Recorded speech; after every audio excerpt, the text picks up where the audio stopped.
오늘 의에 줄이고 목마른 자는 복이 있나니 그들이 배부를 것이다. 의에 줄이고 목마른, 여기서 의라고 하는 이 단어의 의미가 어떤 단어일까? 이것은 원어의 헬라어의 단어에서 올바르다, 곧다, 의롭다라는 뜻을 가지고 있습니다. 이 의는 조금 더 깊이 보면 절대적인 의를 말합니다. 하나님 앞에서의 의, 영원한 의를 의미합니다. 여기서 조금 더 나아가면 이 의는 하나님의 본성이고 하나님의 성품입니다. 그래서 의에 줄이고 목마르다라는 건 하나님의 은혜와 하나님의 은총을 기다리는, 하나님의 은혜가 없이는 살아갈 수 없음을 고백하며 그 은혜를 구하는 성도의 삶을 말씀하고 있는 것입니다. 하나님의 뜻과 하나님의 법, 하나님의 기준과 하나님의 통치에 완전하게 순종하는 성도, 바로 의에 줄이고 목마른 삶을 살아가는 인생임을 말씀하는 겁니다. 사람들마다 인생에 갈망하는 것들이 다 다릅니다. 세상은 무엇을 갈망하고 살아갈까요? 세상은 돈을 갈망합니다. 권력에 줄이고 목마른 자들이 많이 있습니다.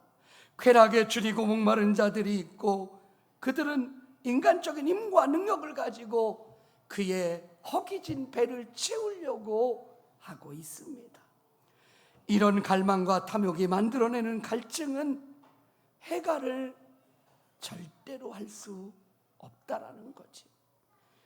우리는 오늘 의에 줄이고 목마른 자가 하나님께서 그의 인생을 채우고 배부르게 하고 풍요롭게 한다라는 이 약속의 말씀이 어떤 말씀인지, 첫 번째로는 주님을 갈망하고 있는가를 묻고 있는 거예요. 여러분, 주님을 소망하고 계십니까? 할렐루야. 주님을 갈망하십니까? 이 갈망은 이렇게 성경은 이야기하고 있습니다. 시편 16편에 보면 믿음의 사람 다윗이 하나님이여 나를 지켜주소서, 내가 주께 피하나이다. 내가 여호와께 아뢰되 주는 나의 주님이시오니 주밖에는 나의 복이 없습니다. 할렐루야. 주밖에는 나의 복이 없다라는 고백을 합니다. 다윗은 하나님만을 소망하며 살아갈 때 하나님께서는 하나님을 의지하는 다윗의 생애에 언제나 승리를 주셨다라는 거예요. 다윗은 하나님을 의지했어요. 다윗은 어떠한 어려움과 아픔과 연약함 속에 있을 때 그가 할 수 있었던 유일한 것은 뭐예요? 의에 줄이고 목마른 자가 되었어요. 하나님이 갈급했어요. 하나님의 은혜만 있으면 된다고 생각했습니다. 이것이 다윗의 신앙이고 삶이었다라는 거예요. 하나님께서 다윗의 인생을 어떻게 배부르게 하셨을까? 성경은 이렇게 말합니다. 어디로 가든지 여호와께서 이기게 하셨더라. 할렐루야. 다윗이 어디를 가든지 이기게 하셨다. 다윗은 어떠한 능력이나 어떠한 전쟁의 장군의 자리에 있지 않았습니다. 그러나 그는 언제나 이겼지요. 언제나 승리를 맛보았습니다. 그것은 바로 의에 줄이고 목마른 인생을 살아갈 때, 하나님을 구하고 하나님을 의지하고 하나님의 말씀을 기다릴 때 하나님을 갈망하는 자에게 주시는 하나님의 놀라운 역사가 다윗을 통해서 나타나고 있는 것입니다. 애굽에 팔려간 보디발의 종으로 사는 요셉을 우리는 기억하지요. 그의 삶의 모습은 너무나 힘들고 어려웠습니다. 그가 애굽의 총리의 자리에 오르기 전까지의 인생은 정말 힘들고 어려운 순간을 걸어가요. 그런데 그의 삶의 모습을 보면 이렇습니다. 창세기 39장 5절에 여호와께서 요셉을 위하여 그 애굽 사람의 집에 복을 내리심으로 여호와의 복이 그 집과 밭에 있는 모든 소유에 미쳤더라. 할렐루야. 다른 곳에서는 어떻게 말합니까? 요셉과 함께 하시는 하나님이 그 집도 가정도 사람도 축복해 주시는 은혜가 나타나요. 믿음의 삶을 살아가면서 요셉의 인생을 보면 참 부러울 때가 있어요. 다윗이나 솔로몬이나 다른 많은 믿음의 사람들은 참 눈에 보여지는 고난과 어려움과 그런 싸움 속에 있는데 때로는 연약해지기도 하고 흔들리기도 하는 모습도 보여줬는데 요셉은 흔들리는 모습이 없어요. 그가 아무리 종살이를 하고 그가 아무리 감옥에 갇히고 억울한 누명을 쓰고 하나님만을 기뻐하며 살아가는데도 그는 어려움을 당하는 순간 속에서도 흔들림이 없는 요셉의 인생이 성경에 보여집니다. 요셉의 믿음은 어떤 믿음이었을까요? 요셉은 자동으로 그렇게 이기게 됐을까요? 저는 그렇게 보지 않습니다. 왠지 아세요? 배부르게 하시는 하나님의 역사, 요셉의 인생을 채우시는 하나님의 손길을 본다면 요셉이 어떤 삶을 살았는가에 답이 나오는 거예요. 요셉은 의에 줄이고 목마른 인생이었습니다. 그는 남모르는 눈물과 아픔과 어려움 속에서 하나님만을 구하며 그가 형제의 그 미움을 받고 종살이를 하는 자리에, 누명을 쓰고 아픔을 겪는 자리, 감옥에 갇혀 있는 자리에 그는 누구보다 보지 않는 그 자리에서 남모르는 눈물을 흘리며 하나님의 은혜를 구했던 겁니다. 저는 하나님밖에 없습니다. 나를 도와주실 분도 하나님밖에 없고 나의 인생의 소망도 하나님이시고 나의 생명의 주관자도 하나님이십니다. 그러므로 다윗의 고백처럼 나의 복은 오직 하나님밖에 없습니다 라는 고백이 바로 요셉의 기도였다라는 거예요. 그러기에 하나님은 요셉의 인생 가운데 요셉을 위하여 애굽 사람의 집에 복을 내리시고 형통케 되는, 감옥에서도 그가 있는 모든 사람 간수와 모든 이들이 형통케 되는 은혜를 힘입을 수 있었던 것은 다른 것이 아니에요. 요셉은 의에 줄이고 목마른 영혼이었다라는 것. 찬송가, 오늘 우리가 함께 불렀던 예배 찬양을 여러분 기억하실 거예요. 예수는 나의 힘이요 내 소망 되시니 이 세상을 떠나갈 때 곧 영생 얻으리. 한없는 복을 주시고 영원한 기쁨 주시니 나의 생명 나의 기쁨 주 예수. 할렐루야. 여기 보면 어떤 말씀, 한없는 복을 주시고 영원한 기쁨을 주신다. 세상이 주는 기쁨이 아니라는 겁니다. 내가 만들어지는 기쁨이 아니라 환경으로 인해서 나타나는 기쁨이 아니라 어떤 어려움, 환경이 변해도 하나님이 주시는 기쁨을 잃어버리지 않은 영원한 기쁨의 소유자가 되어요. 바로 그것은 나의 생명, 나의 기쁨 예수님이라는 거예요. 할렐루야. 사랑하는 성도들 모두가 이 고백의 주인공이 되기를 간절히 바랍니다. 하나님께서는 의를 향한 거룩한 갈망을 가진 사람에게 하나님은 만족하게 하십니다. 하나님과의 관계가 회복되면 삶의 모든 것이 어떻게 되지요? 제자리로 돌아오게 됩니다. 하나님이 우리에게 약속하신 대로, 하나님이 우리에게 말씀하신 대로 그 언약의 성취를 이루시는 분이 전능하신 하나님이세요.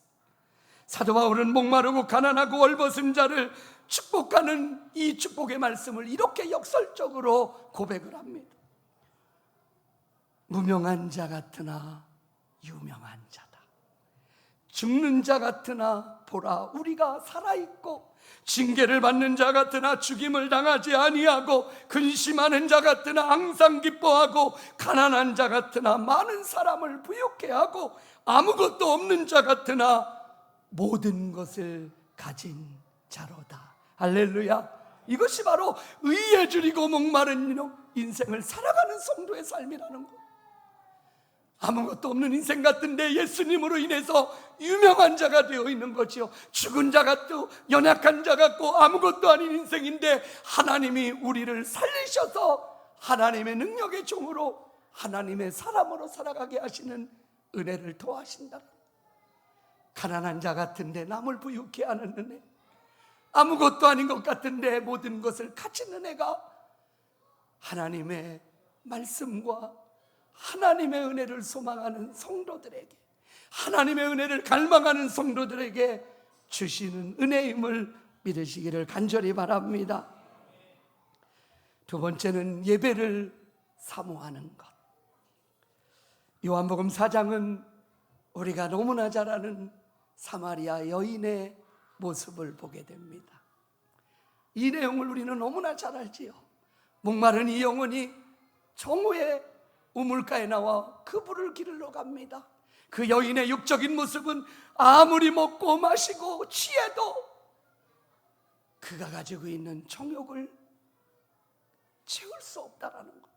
이러한 인생의 모습 속에서 그가 우물가에서 예수님을 만나게 되는 겁니다. 예수님을 만나면서 대화가 시작되고 예수님의 말씀을 듣게 됩니다. 그때 예수님이 이 여인에게 이렇게 말합니다. 이 물을 마시는 자는 다시 목마르려니와 내가 주는 물을 마시는 자는 영원히 목마르지 아니하리라. 내가 주는 물은 그 속에서 영생하도록 솟아나는 샘물이 될 것이다. 할렐루야. 하나님은 그렇게 우리에게 말씀하고 계십니다. 이 예수님의 말씀을 들으니 사마리아 여인은 이렇게 말합니다. 그런 물을 내게 주십시오. 내가 목마르지도 않고 내가 물 기르러 오지도 않게 주님, 나에게 그 물이 필요합니다. 예수님과의 교제를 통해서 이 여인이 주님을 만나게 돼요. 주님을 만남으로 이 여인이 그렇게 목마르고 추렸던 그의 육적인 인생의 모든 것이 어떻게 돼요?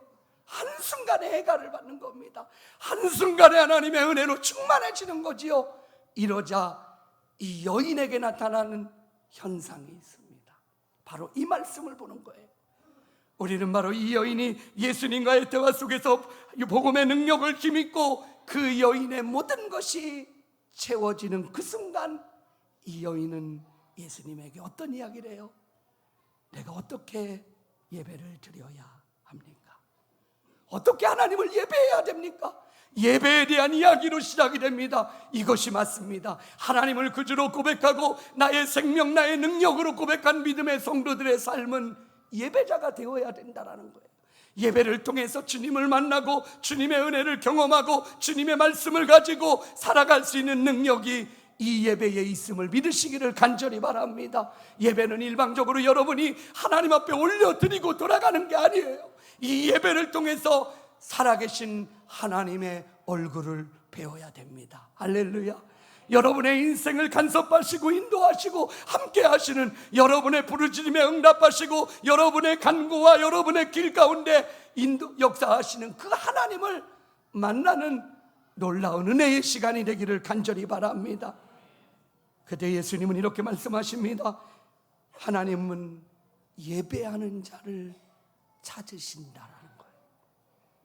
하나님을 예배하는 자는 영과 진리로 예배하라고 말씀하고 있는 겁니다. 시편 42편에 보면 시편의 그 시인은 사슴이 시냇물을 찾기에 갈급한 모습을 보여주면서 내가 하나님의 말씀을 그렇게 갈급하고 있다고, 내가 하나님을 예배하는 것을 그렇게 소망하고 있다라는 표현을 쓰고 있습니다.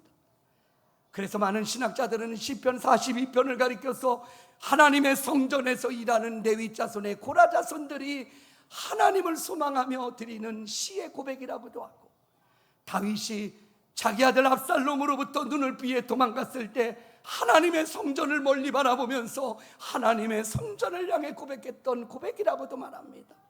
그는 이렇게 고백합니다. 하나님이여 사슴이 시냇물을 찾기에 갈급함같이 내 영혼이 주를 찾기에 갈급하니이다. 내 영혼이 하나님 곧 살아계시는 하나님을 갈망하나니 내가 어느 때에 나아가서 하나님의 얼굴을 배울고. 다윗의 고백이지. 예배를 사모하는 고라 자손들, 다윗, 그들의 삶의 모든 여정 가운데 하나님을 예배하는 자에게 주시는 은혜가 어떤 걸까요?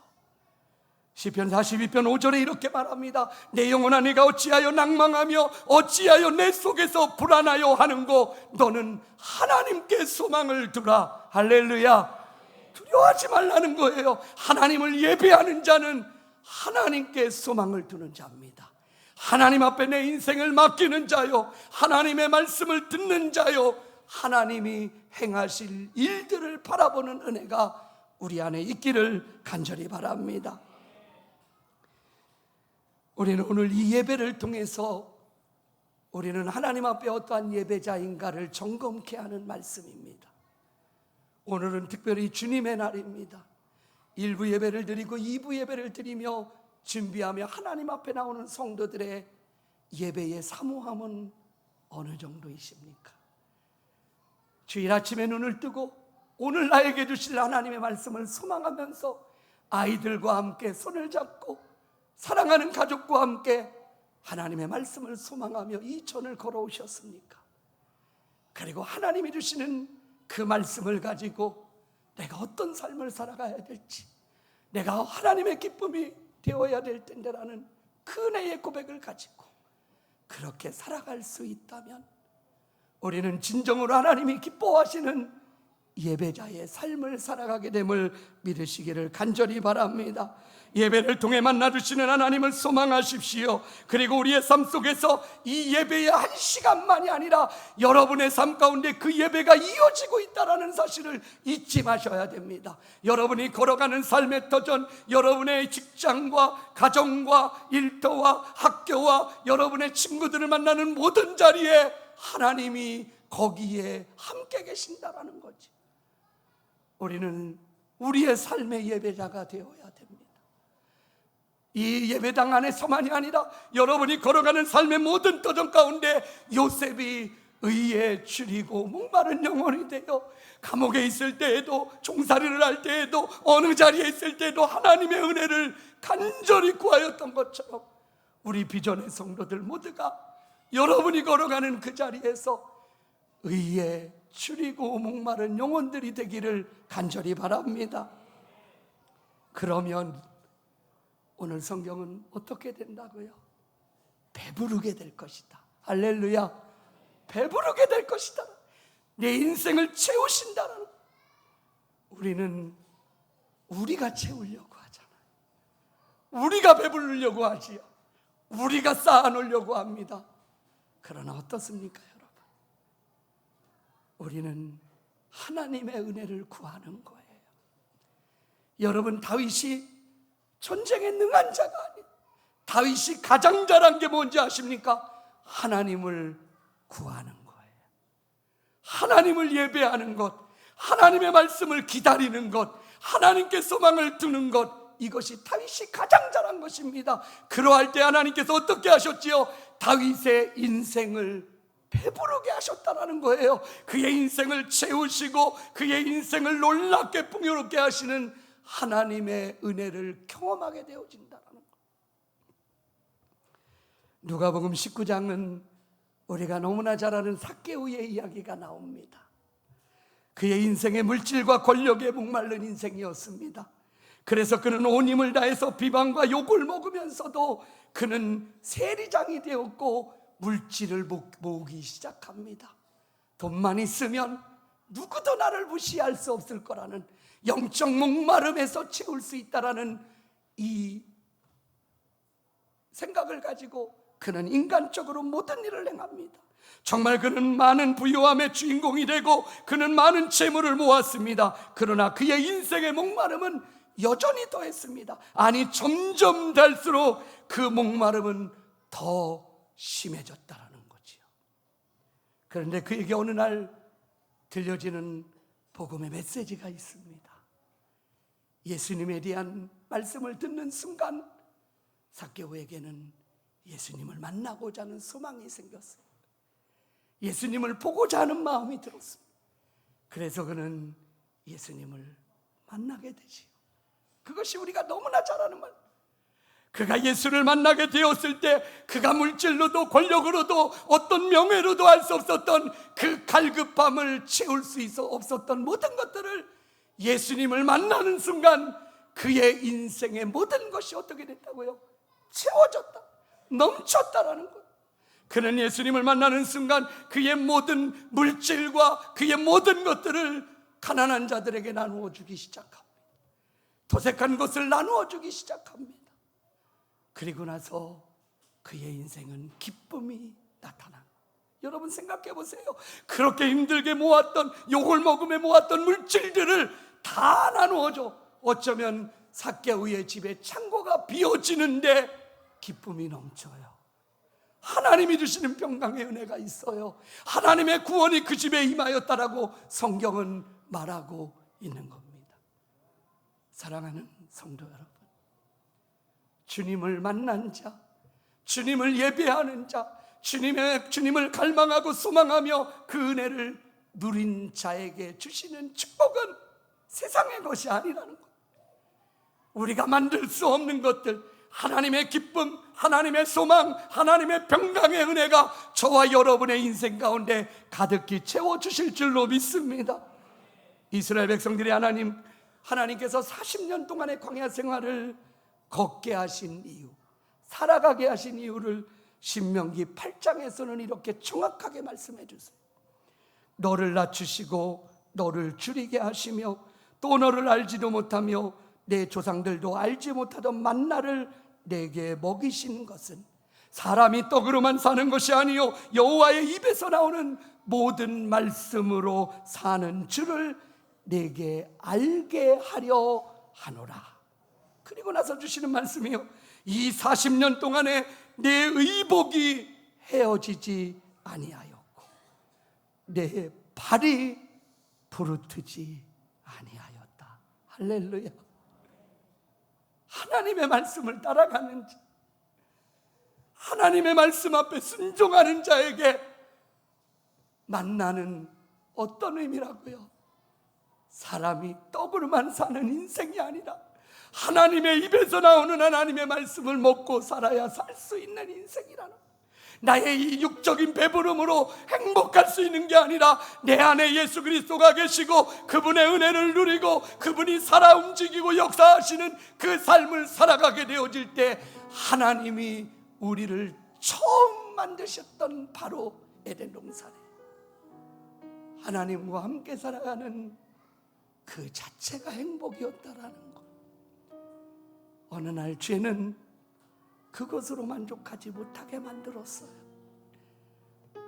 물질이 있어야 행복하다고 유혹을 했습니다. 많은 사람보다 더 많이 높아져야만 행복한 기준이 된다고 생각을 하게 만들어. 그러나 하나님의 은혜가 임하고 하나님의 의에 줄이고 목마른 영혼이 되면 세상의 것이 아니라 하나님 한 분만으로 만족한 삶을 살아가게 되어지. 저는 우리 사랑하는 비전의 성도들 모두가 의에 줄이고 목마른 그런 믿음의 주인공들이 되기를 바랍니다. 세상의 것으로 인해서가 아니라 하나님이 오늘도 나의 생명이 되시고 나의 예배를 받으시는 주가 되시고 내 삶을 눈동자가 지켜주시는 그분.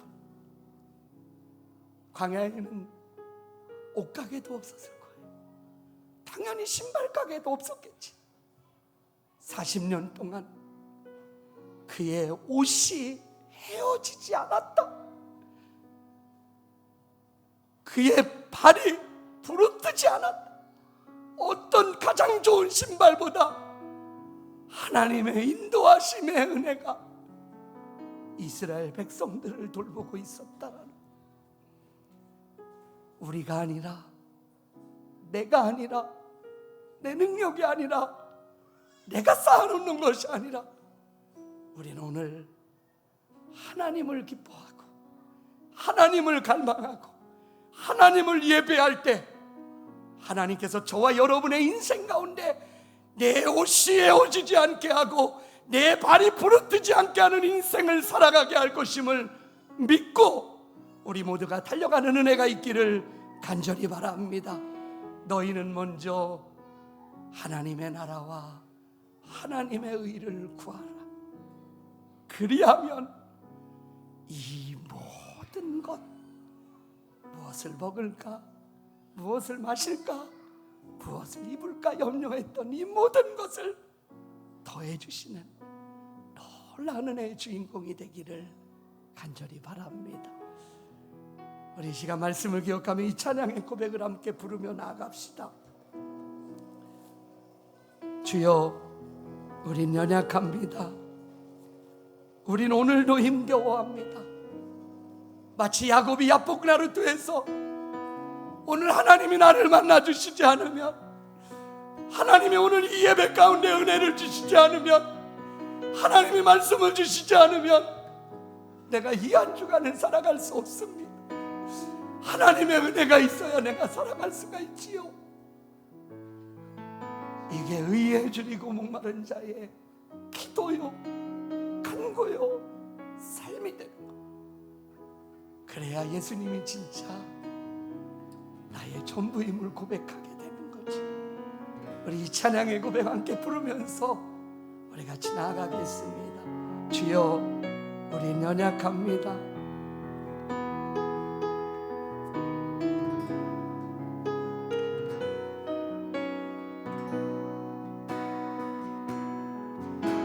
주여, 우린 연약합니다. 우린 오늘을 힘겨워합니다.